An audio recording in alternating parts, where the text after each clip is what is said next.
அன்புமிகு பேரவைத் தலைவர் அவர்களே, அவர் சொன்ன அந்த வானர்முட்டி ஊராட்சியின் மக்கள் தொகை என்பது 5871 மட்டுமே.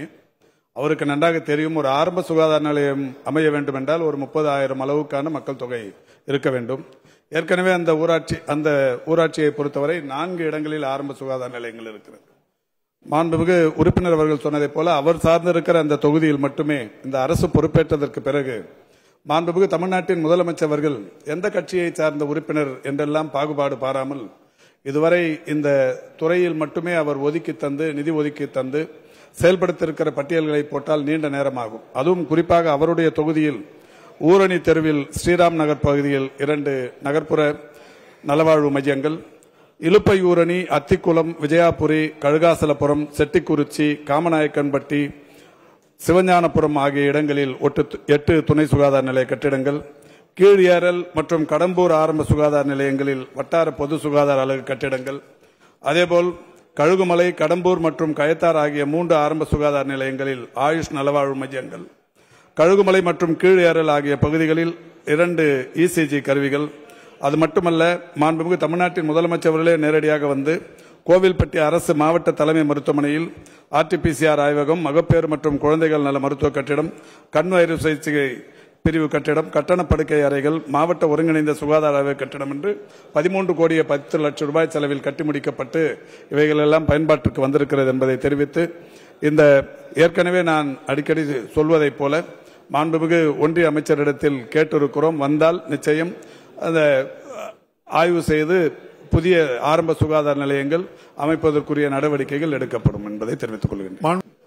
செவிலியர் பயிற்சி பள்ளிகள், செவிலியர் பயிற்சி கல்லூரிகள் புதிதாக துவங்குவதற்கு அரசு ஏற்கனவே ஒன்றிய அரசிடம் அனுமதி கேட்டு கடிதம் தந்திருக்கிறது. அனுமதி வரும் பட்சத்தில் நிச்சயமாக அவர் சொன்ன இடத்தில் செவிலியர் பயிற்சி பள்ளியோ அல்லது கல்லூரியோ கட்டுவதற்குரிய நடவடிக்கைகள் எடுக்கப்படும் என்பதை தெரிவித்துக் கொள்கிறேன். மாண்புமிகு பேரவைத் தலைவர் அவர்களே, நாமக்கல் மாவட்ட அரசு மருத்துவமனை என்பது ஏற்கனவே அமையப்பட்டிருக்கிறது. அவர் சொன்னதைப் போல இந்த வட்டார மருத்துவமனை என்பது இப்போது ஒரு சித்த மருத்துவ கல்லூரி அமைப்பதற்குரிய நடவடிக்கைகள் எடுக்கப்பட்டு தமிழ்நாட்டின் முதலமைச்சர் வழிகாட்டுதலோடு அனைத்து பணியாளர்களும் கூட நியமன பணிகள் இந்த வாரம் நடைபெற்றுக் கொண்டிருக்கிறது. மிக விரைவில் மாண்புமிகு தமிழ்நாட்டின் முதலமைச்சர் அவர்கள் காணொலி வாயிலாக நாமக்கல் மாவட்டத்தில் ஒரு சித்த மருத்துவ கல்லூரியில் விரைவில் திறக்கவிருக்கிறார். எனவே அந்த கட்டிடம் என்பது மருத்துவத்துறையின் பயன்பாட்டிற்காக சிறப்பாக வரவிருக்கிறது என்பதை மாண்புமிகு மன்ற உறுப்பினருக்கு தெரிவித்தார்.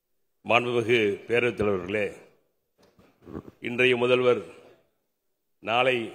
நாளை மட்டுமல்ல என்றைக்கும் அவர்தான் முதல்வர் என்றவரை வணங்கி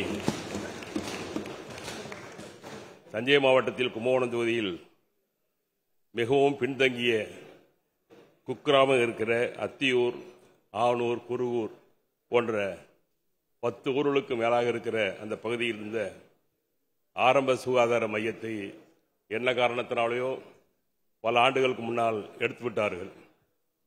அந்த பகுதி மக்களுக்கு மீண்டும் சுகாதாரம் கிடைப்பதற்காக மாண்புமிகு அமைச்சர் அவர்கள் ஒரு ஆரம்ப சுகாதார நிலையம் அமைத்து தருவாரா என்பதையும், கடந்த காலங்களில் இங்கே நான் பல நேரங்களில் கேட்டிருக்கிற அந்த ஆரம்ப சுகாதார நிலையத்திற்கு மாண்புமிகு அமைச்சர்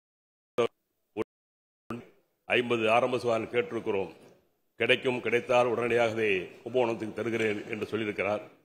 சொன்ன வார்த்தையை மீறாத நம்முடைய அமைச்சரும் சொன்னதையும் சொல்லாதையும் சேர்த்து செய்கிற நம்முடைய அரசியும் இன்றைக்கு இந்த நிகழ்ச்சியை செய்து கொடுப்பாரா என்பதை தாங்கள் வாயிலாக அறிய விரும்புகிறேன்.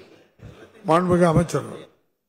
மாண்புமிகு பேரவைத் தலைவர் அவர்களே, மிக நீண்ட காலத்திற்கு பிறகு மாண்புமிகு தமிழ்நாட்டின் முதலமைச்சர் அவருடைய வழிகாட்டுதலோடு கடந்த ஜூலை திங்கள் 3ஆம் தேதி ஊரக மற்றும் நகர்ப்புற ஆரம்ப சுகாதார நிலையங்கள் 50 கட்டி முடிக்கப்பட்டு பயன்பாட்டுக்கு திறந்து வைக்கப்பட்டிருக்கிறது. மீண்டும் இப்பொழுது ஒன்றிய அரசின் அலுவலர்களிடத்திலும் அமைச்சர்களிடத்திலும் தமிழ்நாட்டிற்கு ஆரம்ப சுகாதார நிலையங்கள் வேண்டும் என்று கேட்கிற போது அவர்கள் சொல்லுவது, தமிழ்நாட்டை பொறுத்தவரை 8,713 துணை சுகாதார நிலையங்களும் 2,286 ஆரம்ப சுகாதார நிலையங்களும் ஆக மொத்தம் 11,049 ஆரம்ப சுகாதார கட்டமைப்புகள் இருக்கிறது. வட மாநிலங்களில் இதில் பாதி கூட இல்லை. எனவே உங்களுக்கு இப்போ கொஞ்சம் காலம் தாழ்த்தி தருகிறோம் என்றெல்லாம் பதில் சொல்லிக் கொண்டிருக்கிறார்கள். என்றாலும் மாண்புமிகு தமிழ்நாட்டின் முதலமைச்சர் அவருடைய அந்த தேவைகள் குறித்த கடிதத்தை மாண்புமிகு அமைச்சரிடத்தில் சொல்லி கொடுத்திருக்கிறோம். அப்படி வரும்போது நிச்சயம் எங்கே எல்லாம் விதிமுறைகளின்படி அமைய வேண்டுமோ அங்கே புதிய ஆரம்ப சுகாதார நிலையங்கள் அமைப்பதற்குரிய நடவடிக்கைகள் எடுக்கப்படும் என்பதை தங்களின் வாயிலாக தெரிவித்துக் கொள்கின்றேன். மாண்புமிகு பேரவைத் தலைவர் அவர்களே, நான் ஏற்கனவே சொன்னதைப் போல 11,049 ஆரம்ப சுகாதார நிலையங்கள் மற்றும் துணை சுகாதார நிலையங்கள் தமிழ்நாட்டில் மிக சிறப்பான பயன்பாட்டில் இருக்கிறது.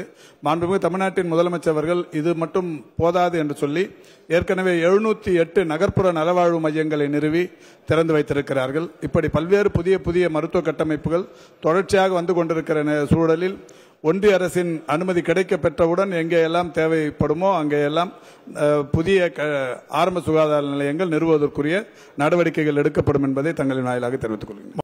மாண்புமிகு பேரவைத் தலைவர் அவர்களே, இந்த அரசு அமையப்பெற்றதற்கு பிறகு மாண்புமிகு தமிழ்நாட்டின் முதலமைச்சர் அவர்கள் பொது சுகாதாரத்துறைக்கு மட்டும் 1,274 கோடியே 25 லட்சம் ரூபாய் மதிப்பீட்டில் ஏறத்தாழ 1,500 புதிய ஆரம்ப சுகாதார நிலையங்களுக்கான கூடுதல் கட்டிடங்கள், துணை சுகாதார நிலையங்களுக்கான கட்டிடங்கள் கட்டி தொடர்ச்சியாக திறந்து வைக்கப்பட்டு வருகிறது.